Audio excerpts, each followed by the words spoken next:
Tonight's story follows Leora, a shy, rare book restoration assistant whose quiet talent pulls three dangerous billionaire heiresses into obsession. Between secret diaries, luxury gifts, jealous invitations, and aching desire, she learns that being adored is not the same as being free. The first thing I noticed about Rosegrave House was that even the gates looked richer than me. They rose out of the rain like black spears, tall enough to keep out entire neighborhoods, decorated with iron roses whose petals had been sharpened into points.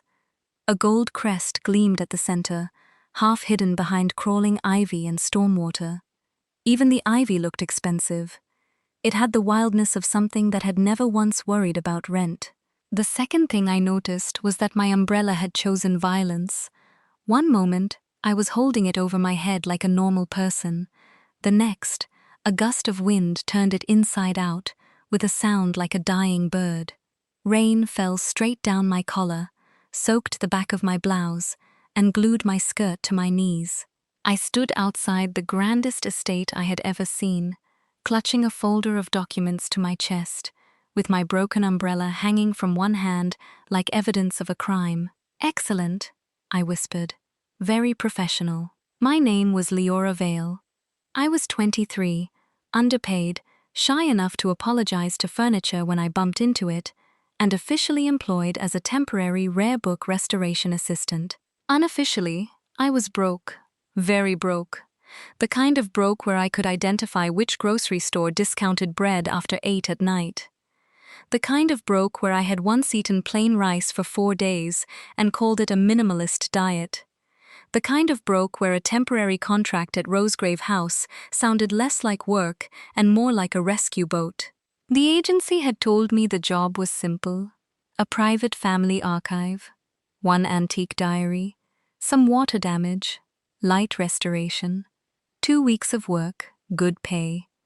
They did not mention that Rosegrave House looked like the sort of place where poor girls went missing in old novels.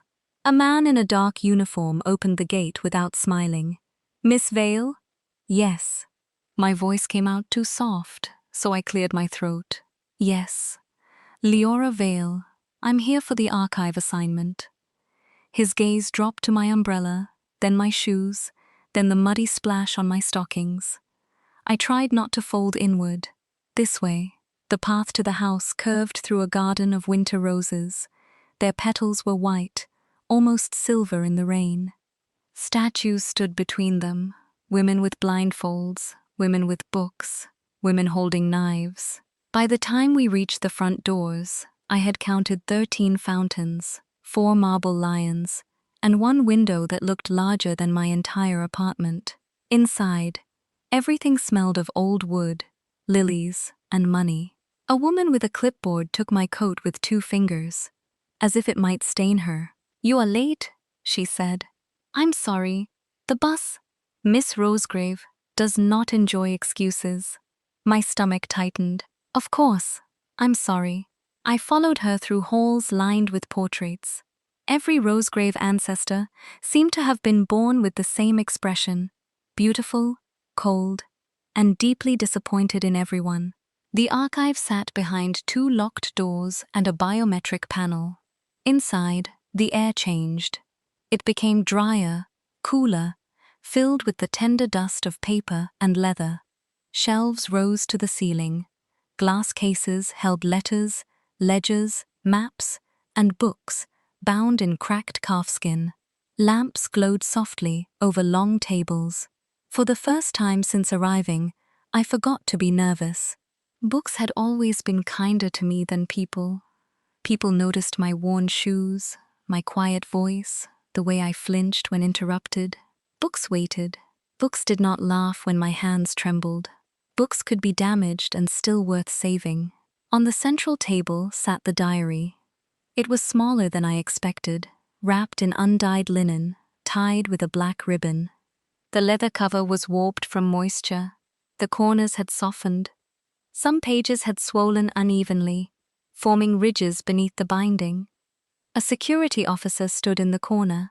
The woman with the clipboard pointed toward the table. "You will work only under supervision. You will not photograph anything. You will not remove anything. You will not speak of anything you read. You will submit notes at the end of each day. You will take lunch in the staff hall. I nodded quickly. Do you understand? Yes. Good. The diary is believed to have belonged to Elspeth Rosegrave, dated 1892. It is valuable. Do not ruin it. That was the sort of sentence that made my palms sweat. I set down my bag, washed and dried my hands, slipped on gloves, and took my seat beneath the lamp. The storm tapped against the tall windows. Somewhere deep in the house, a clock chimed once. I untied the ribbon. The diary opened with a soft crackle, like an old woman waking. At first, everything looked ordinary. Faded ink, browned pages. A looping hand that matched late 19th century habits. Household notes, weather observations, dinner guests, garden complaints. Then I saw the date. March 14th, 1892. I leaned closer. The page had water damage along the outer edge, but the ink at the center had behaved strangely. It had not feathered the way iron gall ink should have feathered after exposure. The darker strokes sat too cleanly on the paper, too modern in their chemical bite. Everyone said the diary was written in 1892, but the ink disagreed. My heartbeat began to climb. I turned the page carefully. The next entry was dated March 16th, 1892, but under the lamp, the pressure marks told another story. Someone had written over older words. Not crossed them out, not erased them. Written over them, imitating another person's hand. My mouth went dry. "Excuse me," I said before I could stop myself. The security officer looked up. "What?" I swallowed. "I think part of this diary may have been altered." He frowned. "Altered?" "Yes. The ink composition looks inconsistent with the stated date. And the pressure beneath the lines suggests earlier writing. I would need magnification to be certain." The clipboard woman made a tiny sound of irritation. "The diary has been authenticated." "I'm sure it has," I said quickly. Too quickly. "I'm not saying it's fake, just that a portion may have been overwritten later." "By whom?" "I don't know." "Then perhaps you should not speculate." Heat rushed into my face. "Of course, sorry." I lowered my gaze back to the page, wishing I had swallowed my observation and kept quiet. Then a voice spoke from the doorway. "No, continue." It was calm, low, polished enough to cut glass. The clipboard woman straightened immediately. The security officer did the same. I looked up. A woman stood beneath the archway, dressed in white silk and a tailored black coat, as if she had walked out of a boardroom and into a ghost story. Her hair was pale gold, pinned back without a strand out of place. Her eyes were the gray of rain on stone. She did not look surprised to find me there. She looked as if she had known exactly where I would be sitting, how wet my cuffs would still be, and how fast my pulse had become. "Miss Rosegrave," the clipboard woman said. "Evelyn Rosegrave, owner of Rosegrave House, heiress to one of the largest private fortunes in Europe, chairwoman of the Rosegrave Foundation." A woman whose name appeared in newspapers beside auctions, lawsuits, museum donations, and photographs where she never smiled. She crossed the archive slowly. Every person in the room seemed to make themselves smaller as she passed. I understood why. Evelyn Rosegrave did not raise her voice. She did not need to. Silence arranged itself around her like obedient staff. She stopped beside my chair and looked down at the diary. "What did you see?" My tongue stuck to the roof of my mouth. "Miss Vale," she said. I froze. She knew my name. Of course she knew my name. I was hired to work in her house. Someone must have told her. Still, the sound of it in her voice made my chest tighten. "The ink is wrong," I said. "For part of the entry, not all of it. These strokes here are darker. They sit differently in the fibers, and here," I pointed without touching. The original writing underneath was pressed harder. Someone wrote over it later, probably to hide what was there. Evelyn leaned closer. She smelled faintly of roses and cold rain. What would you need to recover the original text? Permission, time, raking light, magnification, possibly multispectral imaging if available. We have it. Of course they did. I nodded. Then I can try. Try? I don't like promising results before I know what the paper can survive. For the first time, something changed in Evelyn's expression. It was not quite a smile. It was a tension. "What is your name?" she asked, although someone had already said it. "Leora Vale." "Leora," she repeated, as if testing the shape of it. "You notice what others miss." I did not know how to answer that. Compliments usually made me panic. I just spend a lot of time looking at damaged things. Her eyes remained on me. "Then Rosegrave House may suit you." That should not have sounded like a warning. But it did. By noon, my temporary assignment had changed. I was no longer expected to sit in the staff hall. A tray arrived at the archive with mushroom soup, warm bread, figs, and tea sweetened exactly the way I liked it. Except I had not told anyone how I liked my tea. I stared at the cup. The security officer stared at me. The clipboard woman, whose name I had learned was Mrs. Alder, looked annoyed by the existence of food. "Miss Rosegrave requested you eat here," she said. "That's kind of her." "It is unusual." That was not reassuring. A new lamp appeared after lunch. Not just any lamp. A conservation-grade lamp with adjustable temperature controls. The kind my old supervisor had once described as what you buy when money has no moral limits. Then came a better chair, then a side table, then a wool cardigan folded over the back of the chair because, apparently, someone had noticed me rubbing my arms in the climate-controlled room. At 4 o'clock, Mrs. Alder informed me that a guest room had been prepared in the east wing. I blinked. "I'm sorry? The roads are poor in this weather. Miss Rosegrave prefers that you remain on the estate until the storm passes." "Oh, that's not necessary. I can take the bus. The last bus leaves in 11 minutes. I stood too quickly and nearly knocked over my stool. "Then I should go. The gate is a 20-minute walk." My mouth opened, closed. Mrs. Alder looked almost satisfied. I had $43 in my bank account, wet shoes, no car, and a phone battery gasping at 6%. A guest room in a billionaire's estate should have felt like luck. Instead, it felt like a door closing softly behind me. The room was larger than my apartment. It had a fireplace, a writing desk, a bed with 4 pillows, and a bathroom where the towels were so thick I felt guilty touching them. Someone had set my damp shoes near a warmer. Someone had placed a silk nightgown on the bed.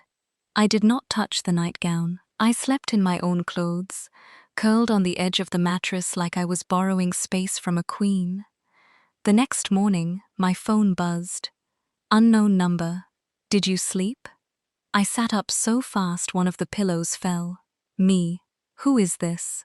Unknown number. Someone who dislikes unanswered questions. I stared at the screen. Another message appeared. Unknown number. Eat breakfast before the archive. Low blood sugar makes your hands shake. My fingers went cold.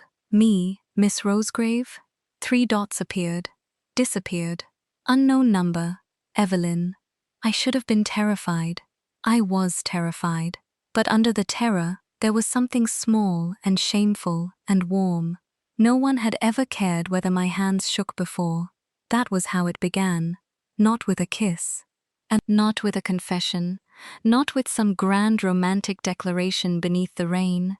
It began with tea I had not asked for, a lamp I could never afford, and a woman who watched me so closely that being seen felt almost like being held. By the 3rd day, I had recovered 6 hidden lines from the diary. By the 4th, I knew the diary was not just altered, it was dangerous. The original text belonged to someone named Celia Wren, a companion to Elspeth Rosegrave. Not a servant. not exactly family. A woman who lived in the house, wrote in the margins, and vanished from every official record after the winter of 1892. The overwritten entries changed names, dates, and one sentence that made my pulse thud in my ears. The inheritance was not his. I found the line beneath a description of a masquerade ball. The inheritance was not his. The next page had been scraped almost transparent. Something had happened in Rosegrave House. Something involving a false record, a stolen fortune, and a woman who had tried to leave a message before she disappeared.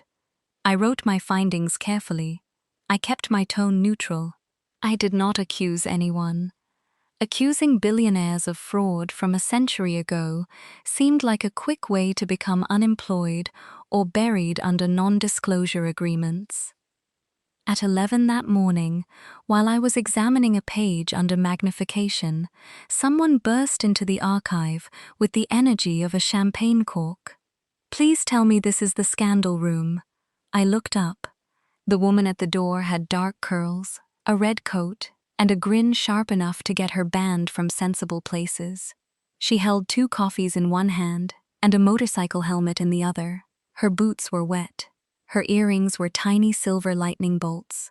Mrs. Alder made a noise of disapproval, so refined it deserved its own dictionary.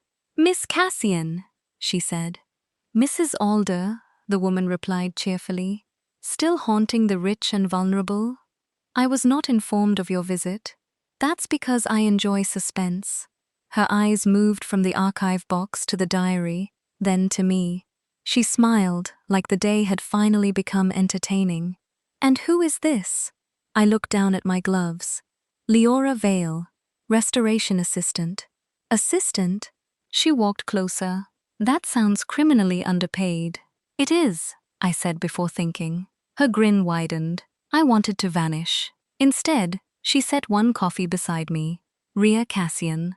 I knew that name too. Everyone knew that name. Rhea Cassian, founder of Cassian Systems, the youngest tech CEO to sell a security platform for more money than some countries spent on bridges. She was famous for breaking contracts, buying rivals, crashing luxury cars, and laughing in interviews when asked if she regretted anything. She was also, apparently, allowed to enter Rosegrave House as if rules were decorative. "I didn't order coffee," I said. "No, but you looked like someone who needed caffeine and protection." "From what?" She glanced at Mrs. Alder. "Vibes." I bit the inside of my cheek to keep from smiling. That was my first mistake with Rhea Cassian. She noticed. Rhea leaned one hip against the table, close enough to be improper, not close enough for me to complain. "So, little book doctor," she said, "what are you curing?" "Paper damage." And family secrets?" I went still. Her eyes glittered. Eveline's voice came from behind her. "Rhea." Rhea turned with theatrical delight. "Eveline, you look expensive and furious. My favorite combination." Eveline stood in the doorway, wearing dark green today, every inch of her composed. "Why are you in my archive?" "Technically, I'm in your family's archive. My house, my archive, my curiosity. Leave." Rhea placed a hand over her heart. "In front of your adorable restoration girl? Cruel." My face burned. "I'm not adorable," Rhea finished. "You are, tragically. Like a kitten who learned tax law." Eveline's gaze shifted to me. Something in the room sharpened. "Miss Vale is working," she said. "Miss Vale can hear you treating her like furniture." "I am aware she can hear." "I'm also aware," I said softly. Both women looked at me. My soul tried to exit my body. Rhea laughed first. It was bright, startled, delighted. Eveline did not laugh, but her eyes changed again. That same focused attention, that same dangerous interest. Rhea picked up a blank card from her pocket and wrote a number on it. "If the haunted mansion gets too haunted, call me." "I don't think that would be appropriate." "Perfect. Appropriate things are usually boring." She placed the card beside my notebook. Evelyn picked it up before I could touch it. Ria's smile became slow. Oh? Evelyn looked at the card, then at Ria. She is not one of your acquisitions. Funny. I was just thinking she is not one of your antiques. The silence that followed had teeth. I sat between them, wearing cotton gloves, holding a magnifying lens, and wishing the floor would open with the kindness of a friend. That evening, after I returned to my guest room, my phone buzzed. Unknown number. Did Evelyn confiscate my number? I nearly dropped the phone. Me? How did you get my number? Unknown number. I own a cybersecurity company. That answer sounds worse than charm, so pretend I asked nicely. Me? That does not make me feel better. Unknown number. Good. Stay suspicious. It makes your eyes sharper. Me. Please don't track my phone. Unknown number. Too late. My stomach plunged. A second message arrived immediately. Unknown number. Joke. Bad joke. I got your number from the agency contact sheet. Evelyn definitely should not have left accessible to visitors. Me. That is also bad. Unknown number. Agreed. I'll delete it if you ask. My thumb hovered. I should have asked. Instead, because I was lonely and foolish, and weak to anyone who made me laugh, I typed, me. You can keep it, but only if you stop calling me Little Book Doctor. Unknown number. Deal, little companion. I stared at the words. Little companion.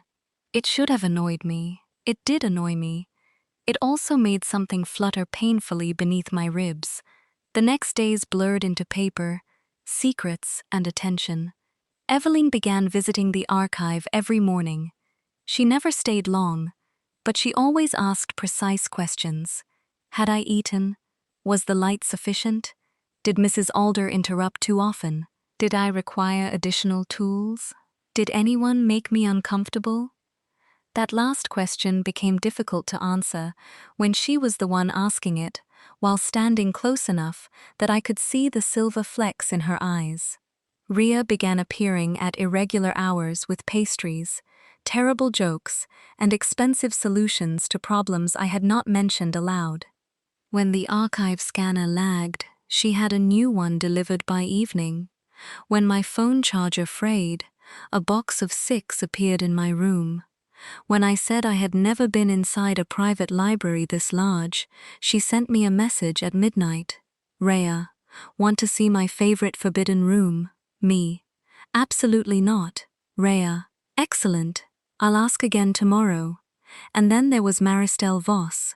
She arrived on a Thursday afternoon, so quietly I did not hear the archive door open. I only realized I was not alone when music began in the hallway. Not loud, not performed for attention, just a thin, trembling melody played on a violin somewhere beyond the shelves. The sound slipped under the door and wrapped around the archive like smoke. I stopped breathing. The melody was sad, but not in a simple way. It did not weep, it remembered.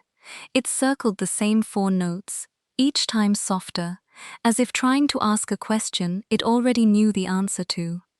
My hands lowered from the diary. The music stopped. A woman stood between the shelves. She was tall and slender, dressed in black, with hair the deep brown of polished wood.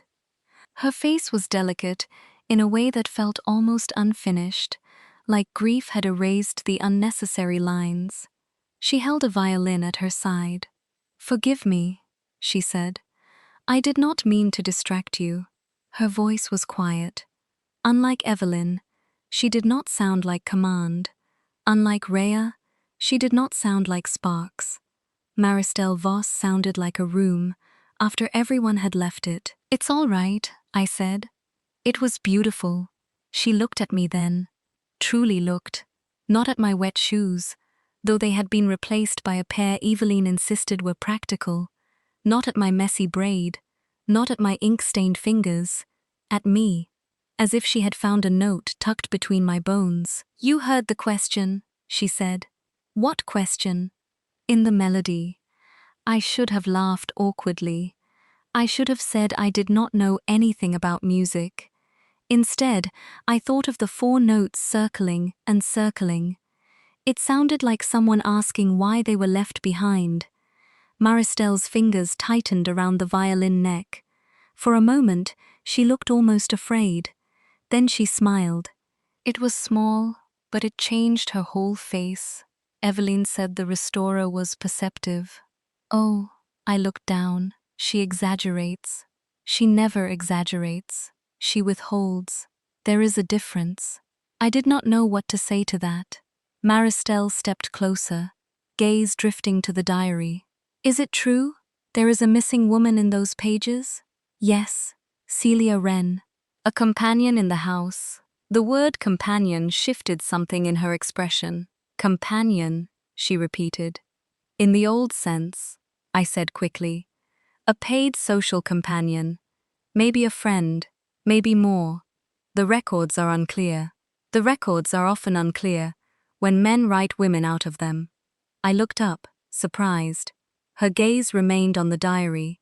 My grandmother used to say Rosegrave house was full of unfinished songs. Perhaps this is one of them. You knew the family? Our families have been tied together for generations. Her mouth tightened faintly. That is a polite way to describe a chain. She did not explain. I did not ask. Maristel stayed for 20 minutes. She asked fewer questions than Evelyn, and made fewer jokes than Ria, but she listened with an intensity that made each answer feel important. When I described the overwritten ink, she closed her eyes, as though hearing a false note. When I mentioned Celia's hidden message, she whispered the name once. Celia. Before leaving, she paused at the door. May I come again? No one at Rosegrave House asked permission. The question startled me so deeply that I answered too honestly. I'd like that. Maristel looked at me like I had given her something fragile. The next morning, a sheet of music waited on my archive desk. At the top, in neat black ink, was written, For Leora, who hears what remains. No one had ever written music for me before. I touched the edge of the paper with one finger and felt absurdly close to tears. By then, the 3 of them had begun orbiting me, Evelyn with control, disguised as care, Rhea with chaos, disguised as affection, Maristel with devotion, disguised as art. At first, it was sweet, painfully sweet. I was not used to being wanted anywhere. At my old job, I had been the girl who stayed late because saying no made my throat close. In my apartment building, I was the tenant who kept quiet so the landlord would forget to raise the rent. In every room, I had trained myself to take up less space. At Rosegrave House, space was offered to me by the roomful. Evelyn moved me from the guest room to a suite closer to the archive. The suite had blue wallpaper, a fireplace, and a balcony overlooking the rose garden. When I objected, she said the old room had poor morning light. Ria sent a car after learning I had walked all the way to the village shop for toothpaste. The car came with a driver named Thomas, who called me Miss and refused to let me carry my own bag. Maristel began playing outside the archive when I worked too late. Not to interrupt, just enough that I became aware of time passing, of my shoulders aching, of the fact that I had not eaten. They noticed everything. That was the dangerous part. They noticed my favorite tea, my fear of large dogs, the way I counted steps when nervous, the fact that I wore sleeves over my hands when cold, the bakery receipt folded in my wallet, the cheap brand of lip balm I used because it was the only one that did not make my mouth sting. And once they noticed, the world changed. My favorite tea appeared in my room. The estate dogs were kept from the archive corridor. A soft rug covered the cold marble path between my suite and the library. A box of expensive lip balms arrived without a note. The first time I called it too much, Evelyn looked genuinely puzzled. You needed them. I could have bought one. You had not. That doesn't mean someone else should buy a dozen. It was inefficient for you to go without. I pressed my fingers against my temple. Care is not an efficiency problem. For a moment, she said nothing. Then she answered, "It is when neglect has become a habit." That silenced me because it landed too close to truth. Ria was worse in a different way. She made everything feel like a game until I realized I was the prize. One afternoon, a delivery man arrived with a silver laptop I could have sold to pay 6 months of rent. "No," I said immediately. Ria, lounging in an archive chair she had definitely not been invited to use, looked wounded. "You haven't even opened it. I don't need a laptop that costs more than my organs. Your organs are priceless." "That is not comforting. It has restoration software. I can use the archive computer." "The archive computer is a fossil with a superiority complex." "Ria," she paused. It was the first time I had said her name like that. Not shyly, not laughing, firmly. Her playful expression softened at the edges. "All right," she said. "Too much?" "Yes." "Return it then." I blinked. "Really?" "Really. I want to spoil you, not scare you." That should have fixed it. But later that night, my schedule updated on my phone. Every archive session had been neatly reorganized to include breaks, meals, and sleep. I stared at the screen. "Ria, before you get mad, I made it better. Me, you accessed my calendar." "Ria, technically, it was barely protected." "Me, Ria, deleting access now." "Me, that is not the point." There was a long pause before she replied. "Ria, I know." Then, "Ria, I'm used to fixing things before people can say no."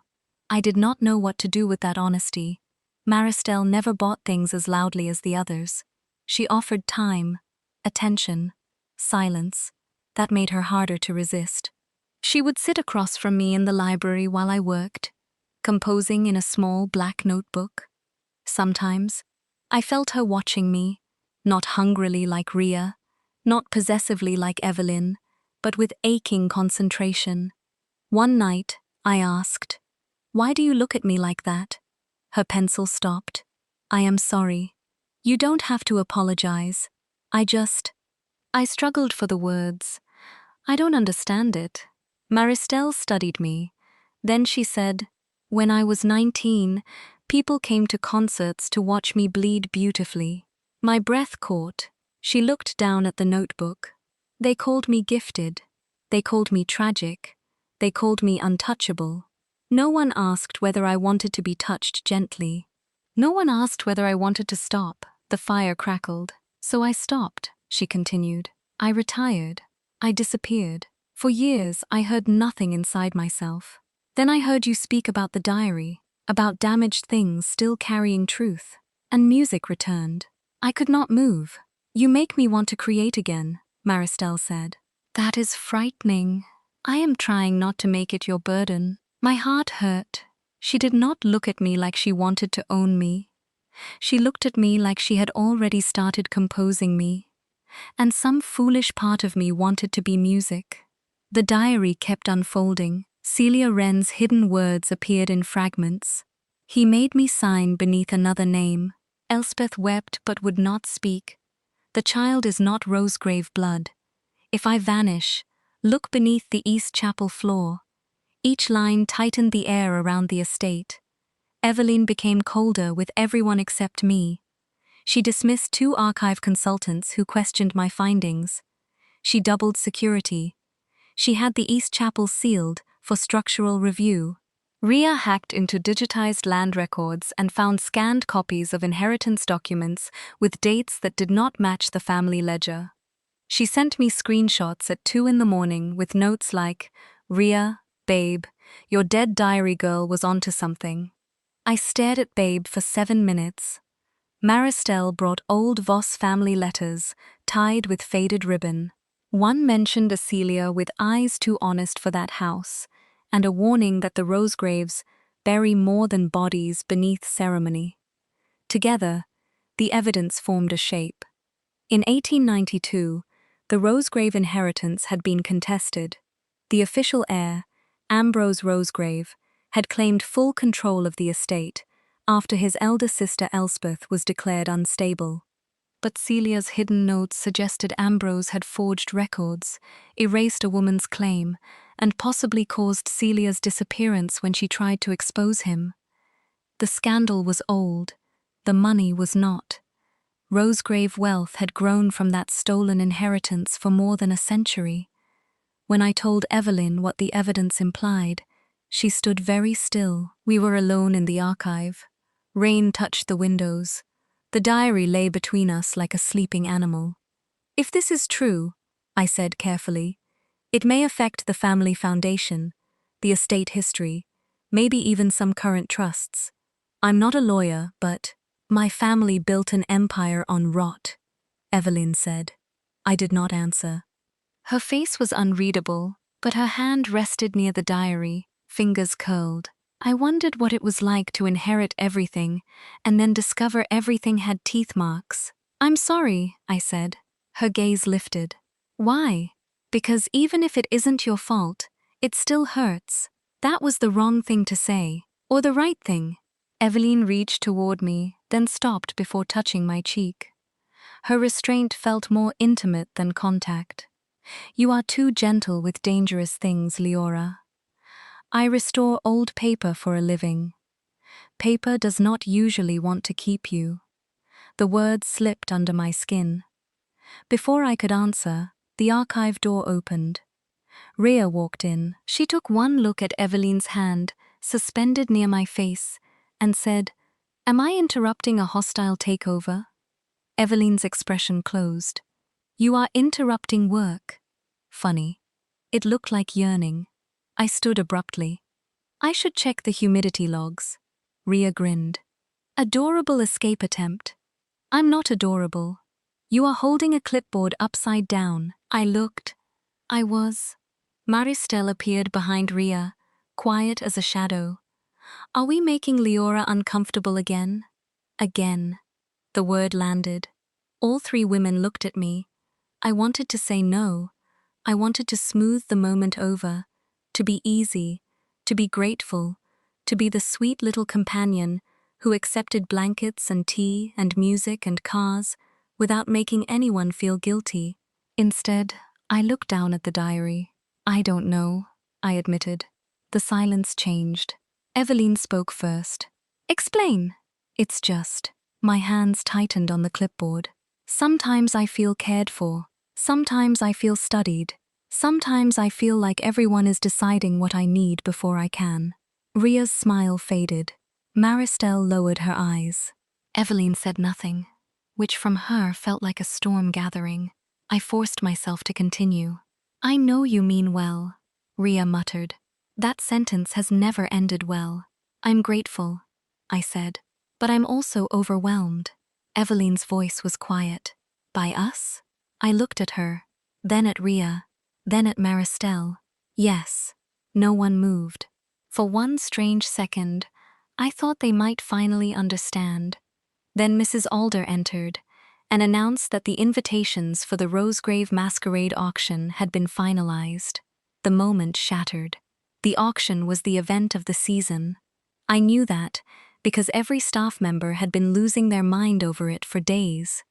Collectors, patrons, heirs, diplomats, museum directors, and people who bought paintings for the emotional experience of owning walls would come to Rosegrave House wearing masks and jewels. Rare books, instruments, and private collection pieces would be auctioned for charity.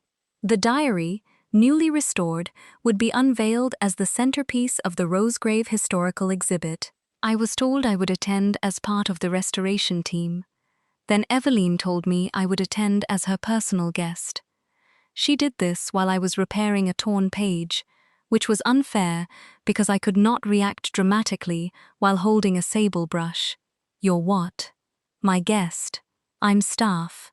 You are the restorer, responsible for the central artifact. That makes me staff with a better label. It makes you mine to protect." The brush froze. Evelyn heard it too. The possessive word. Mine. Her eyes shifted slightly. "I mean under my protection," she said. I wanted to believe her. Before I could answer, my phone buzzed. "Rhea, wear something comfortable under your fancy prison clothes." I'm stealing you after the auction. I stared at the message. Evelyn looked at my face. Ria? No. My phone buzzed again. Ria? That was a lie. Evelyn is glaring, isn't she? Evelyn held out her hand. May I? No. She withdrew immediately, but her jaw tightened. That tiny obedience made me feel powerful and guilty at once. Later, Maristelle found me in the music room, where I had gone because hiding in a room full of priceless instruments seemed somehow reasonable. She carried a garment bag. No, I said before she spoke. Maristelle stopped. I winced. Sorry, I've just been offered too many things today. It is not a gift, she said gently. It is a choice. That sounds like gift language. Her mouth curved faintly. Fair. She hung the bag on the back of a chair, but did not unzip it. The auction requires formal dress. Evelyn will provide something armor-like. Ria will provide something that breaks laws. I thought you might prefer something with pockets. That disarmed me. Pockets? And sleeves you can hide your hands in if you become nervous. My throat tightened. I am not asking you to wear it, Maristelle said. Only offering it. If you dislike it, I will take it away. Slowly, I unzipped the bag. Inside was a soft blue dress, simple compared to what I imagined the guests would wear. High collar, flowing skirt, long sleeves, tiny embroidered silver moths near the hem. It was beautiful in a quiet way, not a costume, not a claim, something I might have chosen if I lived in a world where choosing beautiful things did not require checking my bank balance. I can't afford this, I whispered. I know. I flinched. Maristelle's face changed with immediate regret. I did not mean that cruelly. I know. It's just true. Yes, she said. And truth can still be handled gently. I touched one embroidered moth. Why moths? They are drawn to light, even when it hurts them. That's sad. It can be, Maristelle said. But some survive the flame and learn the shape of darkness too. I looked at her. She did not reach for me. That was becoming my favorite thing about her. On the night before the auction, I fell asleep in the estate library. It was an accident. I had been cross-checking Celia's diary with a box of household ledgers, chasing a reference to the East Chapel floor. The storm had returned, tapping steadily against the glass. The fire was warm. The chair was too comfortable. I put my head down for 1 minute. When I woke, there were 3 women standing over me. Evelyn had a blanket in her hands. Ria held a paper bag that smelled like chips. Maristelle carried a glass of water and my notebook. I blinked up at them, still half dreaming. What happened? You fell asleep, Maristelle said softly. In a chair, Evelyn added, as if the chair had insulted her. Ria leaned over me. Honestly, very cute, terrible for your spine, but devastatingly cute. I sat up, hair falling into my face. Please don't watch me sleep. We were not watching, Evelyn said. Ria coughed. Evelyn's eyes moved to her. Ria smiled. I watched a little. Ria. What? She made a tiny sound. I did not, I said, horrified. Maristelle's mouth twitched. I covered my face. I'm leaving. All 3 spoke at once. No. I lowered my hands. Evelyn said, It is raining. Ria said, My car is faster. Maristelle said, You have not eaten. I stared at them. I can walk to my room. No, they said again. This time, it was perfectly synchronized. I should have been frightened. Maybe I was, but I was also sitting beneath a blanket Evelyn had brought, smelling hot chips Ria had found because I once admitted they were my comfort food, while Maristelle held water like an offering. All 3 of them looked at me, as if the idea of me crossing a hallway alone was personally offensive. It was absurd. It was suffocating. It was tender. And it made me laugh. Not politely, not softly. I laughed until my eyes watered. Ria looked triumphant. Evelyn looked confused and slightly offended. Maristelle looked like she wanted to memorize the sound. What? Evelyn asked. You're all ridiculous, I said. Ria dropped into the chair beside me. Finally, she understands us. I mean it. I'm going to my room. Alone? With Chips? Ria lifted the bag. Shared custody. No custody. Evelyn placed the blanket around my shoulders anyway. At least take this. I'll take the blanket, I allowed, because I'm cold. Not because you ordered me to. Something in Evelyn's face softened. Understood. Ria held out the chips. And these. Because I'm hungry. Understood, Ria said, badly imitating Evelyn. Maristelle offered the water. Because you are human. I looked at her. The laughter faded into something quieter. Yes, I said. Because I am human. I did not know then how badly I would need those words. The masquerade auction transformed Rosegrave House into a dream designed by someone dangerous. Gold light spilled from chandeliers. Roses climbed the banisters in thick white waves. Masks glittered with pearls, feathers, lace, and gemstones. A string quartet played beneath the main staircase, though everyone whispered that Maristelle Voss would perform later if the mood suited her. I wore the blue dress with moths. Maristelle saw me first. She was standing near the music room doors, in a black gown and a silver mask shaped like winter branches. When her eyes found me, her expression stilled so completely that the room seemed to hush around her. You wore it, she said. I chose it. Her gaze lowered briefly to the moths, then returned to my face. Yes, she said. You did. That made me warmer than any compliment. Then Ria appeared in a red suit with no mask at all. Illegal, she said. I looked down at myself in alarm. What? You. Looking like that. There should be regulations. Where is your mask? She lifted a tiny red domino mask from her pocket. In protest. You can't protest a dress code at someone else's auction. Watch me. Before I could laugh, Evelyn descended the stairs. She wore white and gold, her mask delicate and severe, like a saint who had learned business strategy. Guests turned as she passed. Conversations bent toward her. The house belonged to her, and everyone knew it. Her eyes found me. She stopped. For one breath, the cold heiress vanished. Something raw looked through. Then she came down the final steps and offered her arm. Leora. I hesitated. Ria's smile sharpened. Maristelle looked away. The pause lasted just long enough for several guests to notice. I placed my fingers lightly on Evelyn's sleeve, not because I belonged to her, but because I was nervous, and she had offered stability. Evelyn's hand covered mine for half a second. Possessive, restrained, both. The first hour passed in a blur of introductions. This is Miss Leora Vale, Evelyn said again and again. The restorer responsible for the diary. Not assistant. Not temporary worker. Restorer. Each time, my spine straightened a little. Then I noticed the seating chart.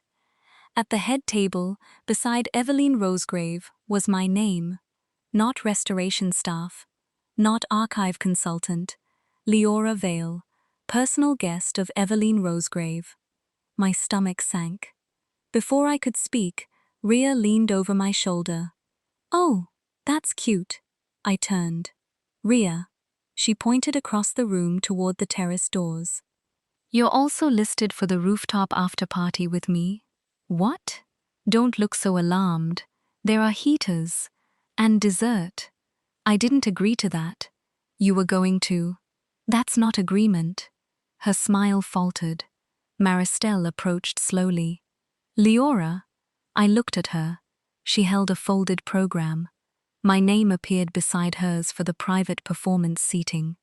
Reserved companion of Maristelle Voss. The word struck me like cold water. Companion, not guest, not restorer. Companion. My hands went numb. Evelyn noticed first. Who printed that? Her voice was deadly. Maristelle looked stricken. I did not choose that wording. Rhea's eyes narrowed. Who did? Mrs. Alder appeared from the crowd, pale but composed. The programs were approved through the event office. Evelyn turned on her. By whom? But I barely heard them. Around us, guests had begun to watch. Some whispered behind masks. Others smiled the way wealthy people smiled when drama occurred near champagne. I saw it then, not just the mistake. The pattern. Evelyn had placed me beside her like a protected possession. Ria had assumed my time could be stolen with enough charm. Maristelle, even unintentionally, had allowed devotion to become a label printed for strangers to read. They had all made plans around me, for me, about me, without me. Ria reached for my hand. Leora, hey! I stepped back. Her hand froze. Evelyn's gaze sharpened. Maristelle went very still. I looked at the three of them. These brilliant, beautiful, impossible women who could buy rooms, rewrite schedules, silence staff, move cars, summon dresses, alter the temperature of entire houses, and make me feel precious until precious became another word for trapped. The words rose from somewhere deeper than fear. I am not a seat you can reserve. The room quieted. Rhea's face changed. Leora, no. My voice shook, but it carried. I am not an evening you can schedule. I am not a guest you can claim. I am not a companion you can print in a program because it sounds pretty. Evelyn stepped closer. This was not meant to humiliate you, but it did. That stopped her. My throat burned. I wanted to be loved, I said. I never agreed to be owned. No one moved. The string quartet faltered into silence. For one terrible second, all I could hear was rain against the windows, and my own breathing. Then Maristelle removed her mask. Not dramatically, not to draw attention, just quietly, as if she could no longer bear the barrier. You are right, she said. Rhea swallowed. Yeah. Evelyn said nothing. Her silence hurt most. I turned and walked out before I could lose my nerve. No one followed me immediately. I was grateful for that.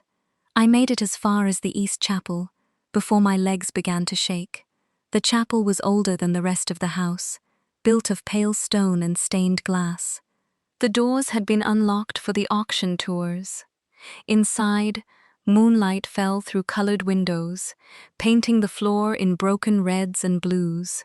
I sat in the front pew and pressed my hands over my face. I had just shouted at three of the richest women in the world, in front of half the elite collector community. My career was over, possibly my life, definitely my access to free soup. A laugh escaped me, cracked and miserable. Then I noticed the floor, the East Chapel floor. Celia's message came back. If I vanish, look beneath the East Chapel floor. I lifted my head. The stones near the altar were arranged in a rose pattern. Most had aged evenly, but one petal-shaped slab sat slightly off-center. Its edge held a thin seam darkened by time. My pulse changed. Of course, because apparently emotional collapse was not enough. The dead wanted a dramatic reveal too. I knelt and ran my fingers along the seam. The slab shifted under pressure. Not much. Enough. I found a brass candle stand and wedged it carefully into the gap, wincing at every scrape. The stone lifted with a sound like a secret exhaling.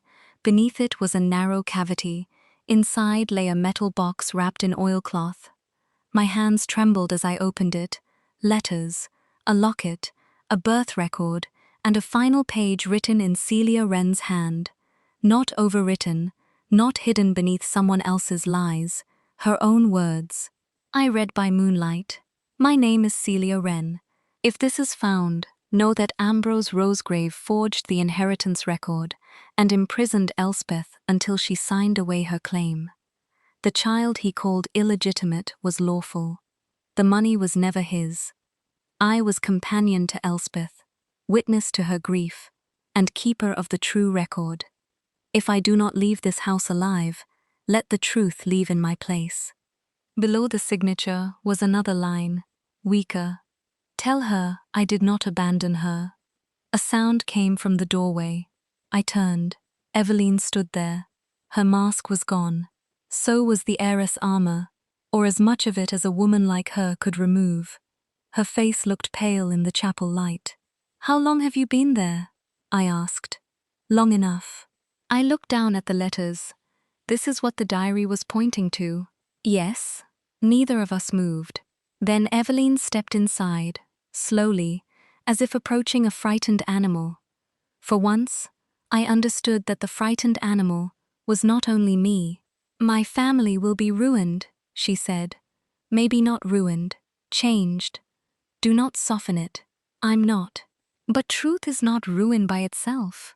She let out a breath that almost became a laugh. "You say that because you have never inherited a cathedral of lies." "No," I said. "I just live in the basement of other people's decisions." Her eyes closed briefly. "I owe you an apology," she said. The words sounded unfamiliar in her mouth. I waited. Evelyn opened her eyes. "And no more gifts without asking. No more moving your schedule. No more instructions given to staff about your comfort unless you request them. No more treating care like ownership." I stared at her. She had remembered my words before I said them. The old warmth stirred, but I held it carefully this time. "And no more calling me yours," I said. Something flickered across her face. "Pain, want, discipline, no more," she agreed. "You can want to protect me," I said, "but I get to decide what protection means." Yes, it should have felt triumphant. It did not. It felt sad, tender, necessary.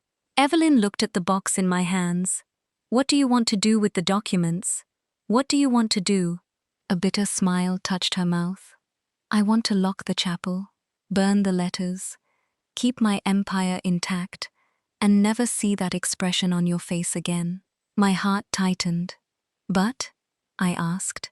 "But I will not." She looked toward the altar, toward the rose-shaped floor that had hidden a woman's truth for more than a century. "I will call the Foundation Council. The records will be authenticated, publicly. That will cost you." "Yes. You're sure?" "No." Evelyn's voice was quiet. "But I am choosing it." Choice.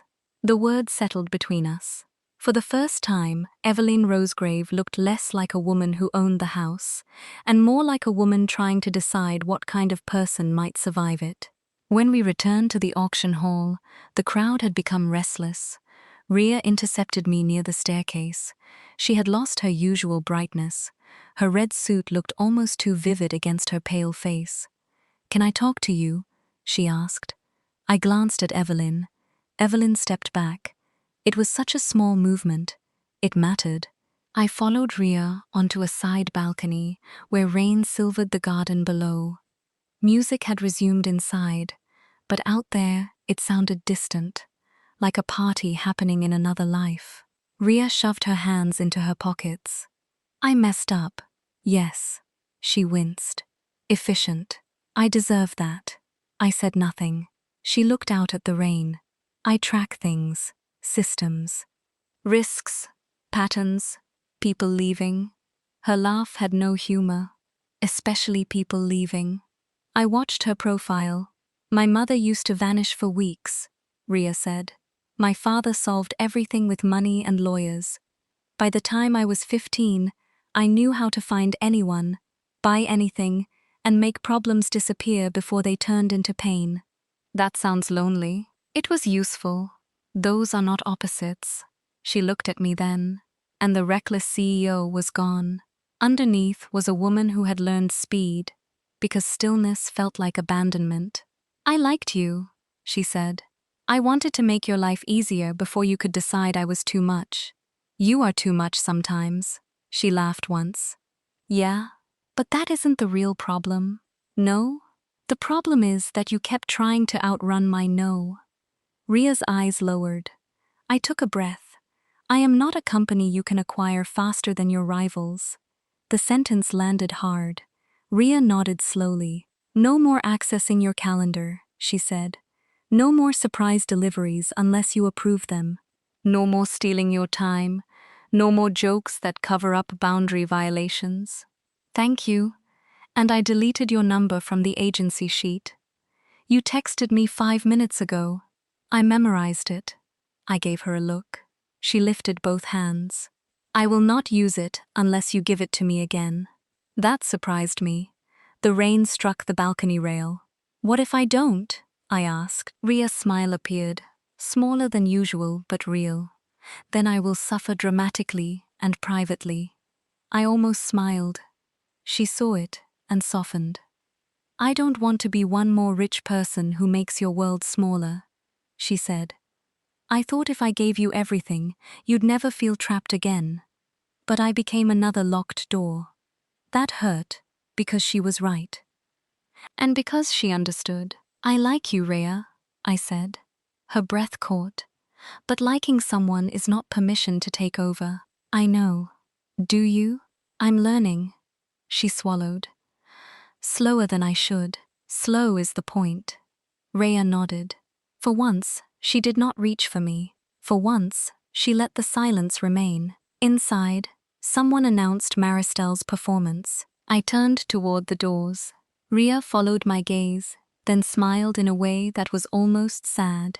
She's the one you look for when the room gets loud. I did not answer. I did not need to. Maristel stood alone beneath the chandelier with her violin. The room quieted for her. Not because she demanded it like Evelyn. Not because she disrupted it like Rhea. Because grief, when carried beautifully, makes people curious. She did not wear her mask. Her black gown fell around her like night. Her violin rested beneath her chin. For a moment, she looked toward me. Only once. Then she began. The melody was the one I had heard in the hallway days before, the 4 notes circling the question of being left behind. But tonight, it changed. It began with loneliness, yes. Then it found anger, then tenderness, then something like a door opening. I stood at the edge of the ballroom, unable to move. People listened with polished expressions, unaware that the music was telling the story of Celia Wren, Elspeth Rosegrave, Rosegrave House, and perhaps me, a companion erased, a woman trapped, a truth buried, a girl mistaken for something that could be kept. The final note did not resolve, it waited. When silence fell, no one clapped at first. Then the room erupted. Maristel lowered her violin, but she did not look at the guests. She looked at me. I found her later in the conservatory. The glass walls were fogged with rain. White roses grew inside, protected from weather, their petals luminous in the dim light. Maristel stood near the piano, her violin case open beside her. You changed the ending, I said. Yes. It didn't finish. No. Why? She looked down at her hands. Because I realized I had no right to decide it alone. My chest tightened. Maristel turned to me fully.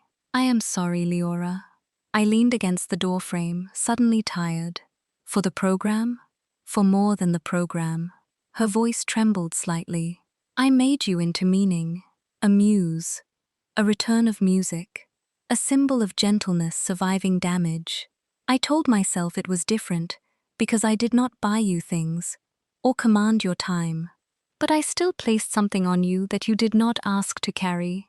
I could not speak.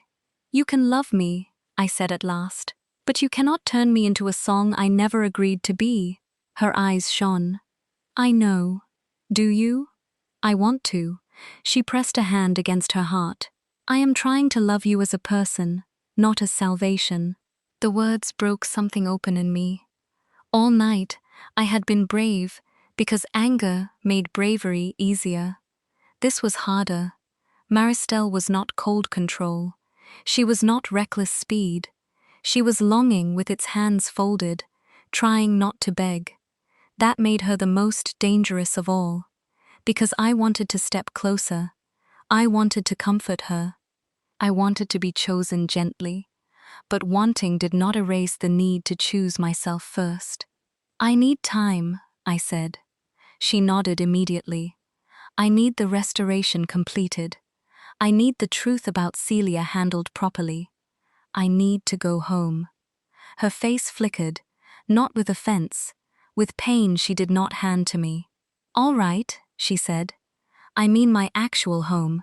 My tiny apartment with the radiator that screams. I understand. I need to remember who I am when no one is offering me silk dresses, or cars, or songs. A tear slipped down her cheek. She did not wipe it away. I understand, she said again. I believed her. The days after the auction were not romantic. That was how I knew they were real. Evelyn made the Celia Wren documents public through a formal historical inquiry. Newspapers descended like crows. The Rosegrave Foundation announced an independent review of its archives, trusts, and acquisitions connected to the disputed inheritance. Donors panicked. Lawyers multiplied. Mrs. Alder aged 5 years. In one afternoon, Evelyn stood before cameras in a black suit and admitted that her family history contained a deliberate fraud. She did not look at me while she spoke. She did not need to. I watched from the back of the room, proud and sad. Afterward, she found me in the archive and handed me an envelope. I stiffened. She noticed. Your final pay. With the completion bonus stated in your contract. Nothing extra. I opened it carefully. The amount was exactly correct. No hidden thousands. No attempt to rescue me financially. Just what I had earned. My eyes burned. Thank you, I said. Evelyn's mouth softened. You are welcome. She glanced around the archive. It will be strange without you here. Yes? I would like to invite you to visit in the future, as a guest, if you wish, with dates you approve, transportation you choose, no private instructions to staff. I smiled a little. That was very detailed. I made notes. Of course you did. Her eyes warmed. Then she stepped back, giving me space she very clearly did not want to give. That was how Evelyn loved at first. Like a locked hand learning to open finger by finger. Ria changed too. The day after the auction, my phone was silent. The next day, silent again. On the third day, I received an email. Subject: Consent-based communication request. Tragically formal Leora. I would like permission to text you again. No tracking, no calendar access, no surprise gifts. No accidentally solving your problems with money. Possible approved topics include terrible jokes, archive gossip, asking how you are and accepting the answer, not calling you mine, because I enjoy being alive. You can say no, Ria. I laughed so hard, I scared a pigeon off my windowsill. Then I cried a little, because she had given me an easy no. I waited a day before replying. Approved. Start with terrible jokes. Her first text arrived 1 minute later. Rhea, why did the rare book break up with the archive? Me, I already regret this. Rhea, too many old issues. Me, blocked. Rhea, consent-based blocked or emotionally blocked? Me, both. She did not send gifts. She did not send cars. She did send one photo of a mug that said, I respect boundaries, but I am annoying about it. I allowed that. Maristel disappeared for a week. No messages, no music, no unexpected appearances beneath my window, like a romantic Victorian ghost. I thought of her more than I wanted to admit. I thought of her when my apartment radiator screamed awake at midnight. I thought of her when I made tea too strong. I thought of her when rain tapped against my one narrow window, and the city lights blurred like wet ink. I had gone back to my life. The strange thing was that my life had changed shape while I was away. My apartment was still tiny. My bank account was still fragile. My shoes were still worn at the heel. But I no longer felt like I had to apologize for existing inside them.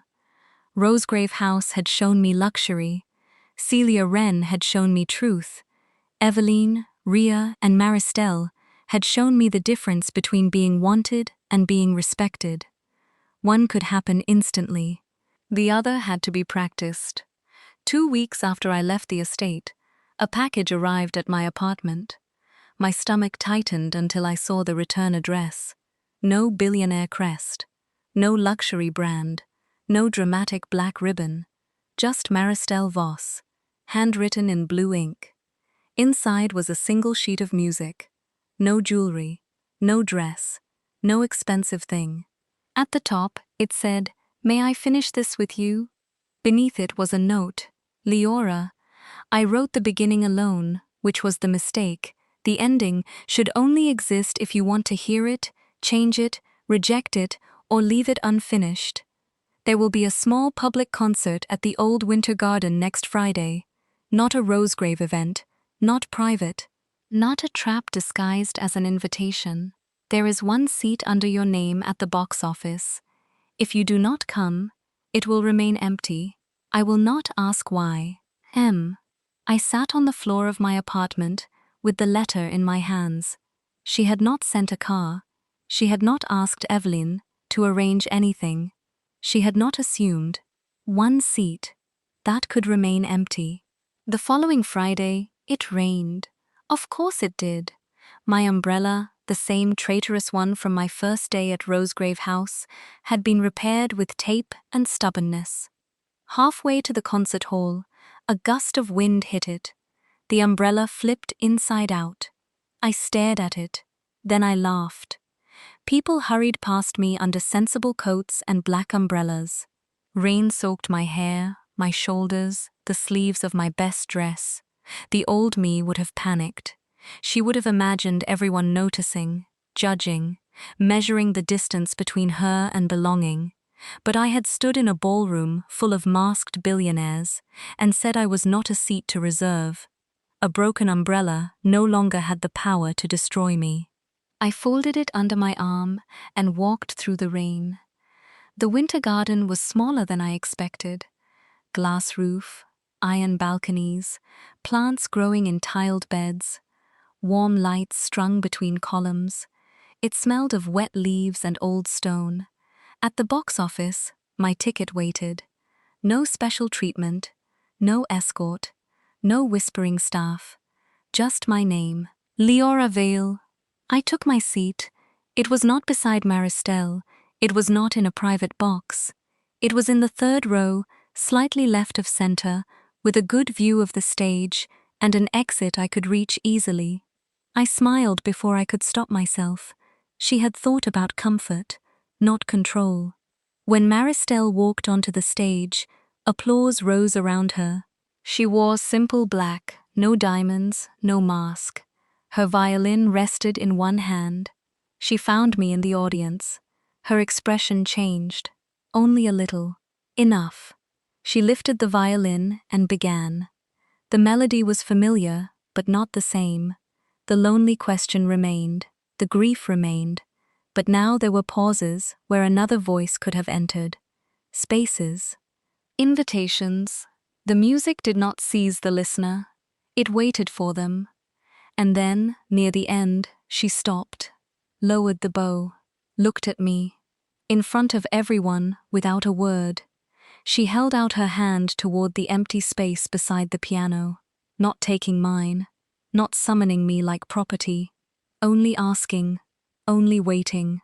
That was how I knew she had learned. My heart pounded so hard I could feel it in my throat. I stood, the room blurred, not from fear, but from the size of my own choice. I walked to the stage. No one stopped me. No one owned the moment. When I reached her, Maristelle did not touch me until I nodded. Then she took my hand. Her fingers were cold. Mine were trembling. She smiled through tears. "I don't know how to play," I whispered. "You hear?" she whispered back. "That is enough." She guided me to the piano bench, where a single key had been marked with a small piece of paper. "Only when you want," she said. The audience waited. Maristelle lifted her violin again. The melody returned. This time, when the pause came, I pressed the key. One note, small, imperfect, mine. Maristelle answered it with music so tender that my chest ached. Together, We finished the song, not because I saved her, not because she claimed me, because she asked, and I chose to answer. After the concert, she found me beneath the glass roof, while rain washed the city beyond it. "You came," she said. "I did. I hoped you would. I know. But I did not know. That's why I came." Her lips trembled with a smile. For a while, we stood side by side, watching rain thread silver lines down the glass. Then Maristelle held out her hand, not taking mine, only waiting. I looked at it. I thought of Rosegrave House, of broken gates and rich rooms, of Eveline's controlled devotion and Ria's reckless affection, of gifts that felt like cages and songs that almost became chains, of Celia Wren, who had hidden the truth beneath a chapel floor because someone had tried to erase her.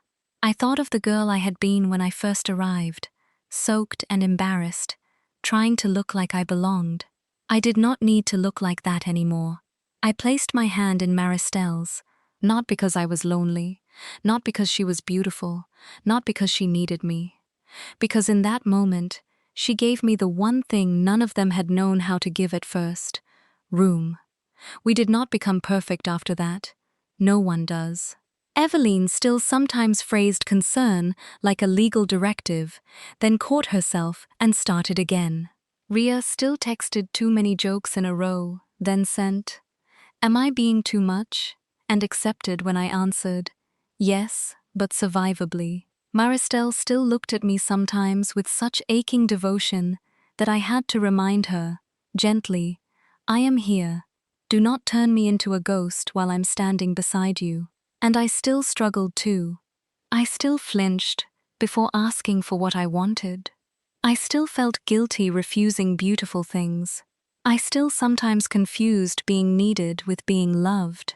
But we learned, slowly, honestly, with mistakes that were apologized for instead of covered in diamonds. Months later, Rosegrave House opened the Celia Wren archive to the public. Her letters were displayed beneath protective glass. Her diary, restored and stabilized, sat open to the page where her hidden words had first emerged. Beside it was a plaque that named her not as servant, not as footnote, not as rumor: Celia Wren, companion, witness, and keeper of the true record. Eveline asked me to write the restoration note. I did. Ria designed the digital exhibit and did not once access my files without permission, which she mentioned proudly 6 times until I threatened to ban her from celebratory cake. Maristelle composed a piece for the opening. This time, she titled it Witness.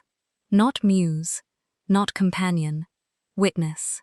At the reception, I stood near the diary and watched strangers read Celia's words. Some looked shocked, some uncomfortable, some moved. Truth does that. It changes the air in a room, even when the room is owned by people who prefer perfume. Eveline approached with 2 cups of tea. She held one out, then paused. "May I?" I smiled. "Yes." She handed it to me. Ria appeared at my other side with a plate. I asked before bringing snacks. "You asked a waiter. That counts as growth adjacent." Maristelle joined us quietly, her fingers brushing mine only after I turned my hand toward her. 3 women, powerful, brilliant, dangerous in their own ways. Once, they had all wanted to keep me.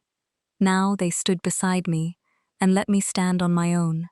Rhea looked at the diary and sighed.